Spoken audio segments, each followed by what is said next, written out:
การล้มงัวนี่ในบ้านขางัว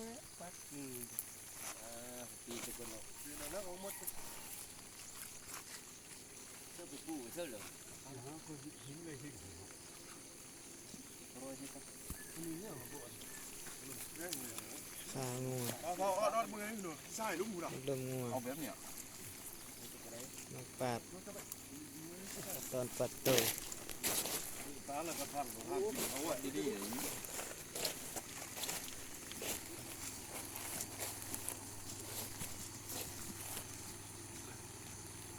คนเขาเบิ้งตัวไผ่น้องบ่ยากเอายังสีที่นั่งทักยากมั้งเนี่ย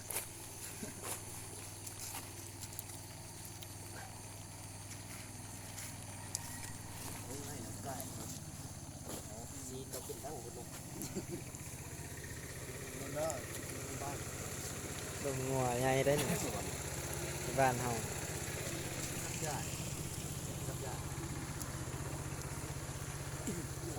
วยางคักอย่ามุดคุณจับกินไม่มีรถ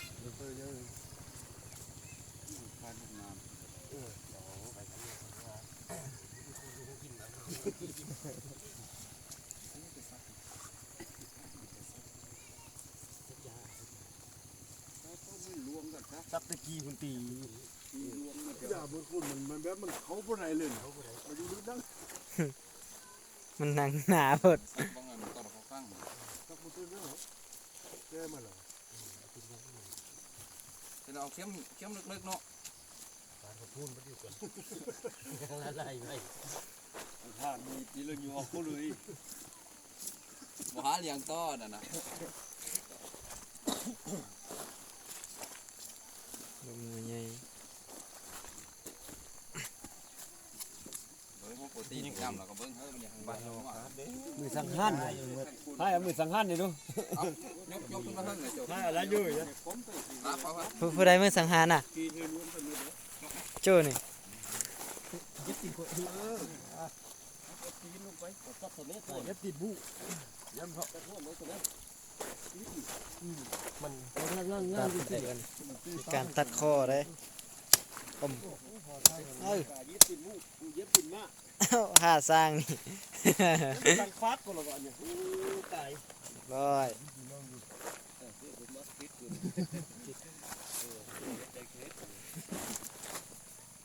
เข้ายังบ่ไปเฮ็ดดำยิน ใหญ่เติบเลยนี่ คักคนอ่ะ ได้เป็นไฮแล้วมากินเนี่ยแล้วก็ง่วนเริ่มเนี่ยมันง่วนจับแล้วเรื่อยๆหลังวัน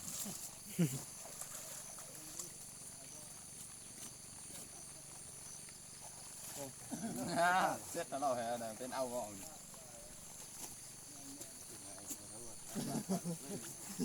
โอ้เลือด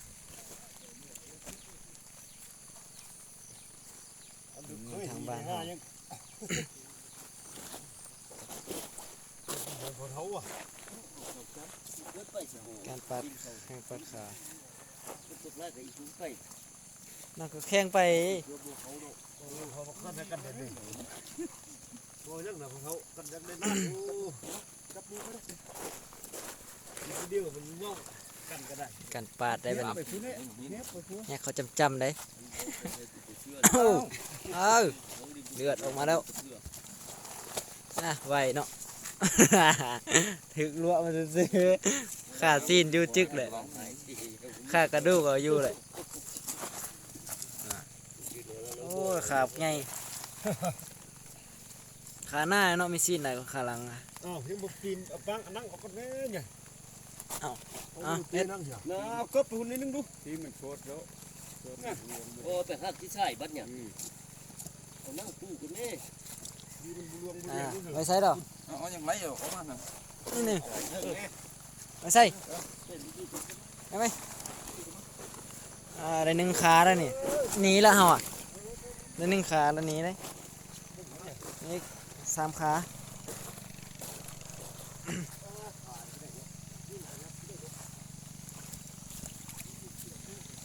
3 ขา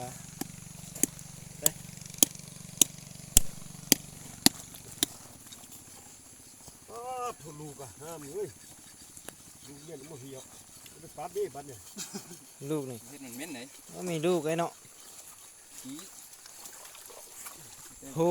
นไปเว้าเนี่ยบ่เว้า นี่คือขี้โพดคือโพด ท่านผู้ชม เอาล่ะสร้างไงน่ะสร้างลืบขาได้นี่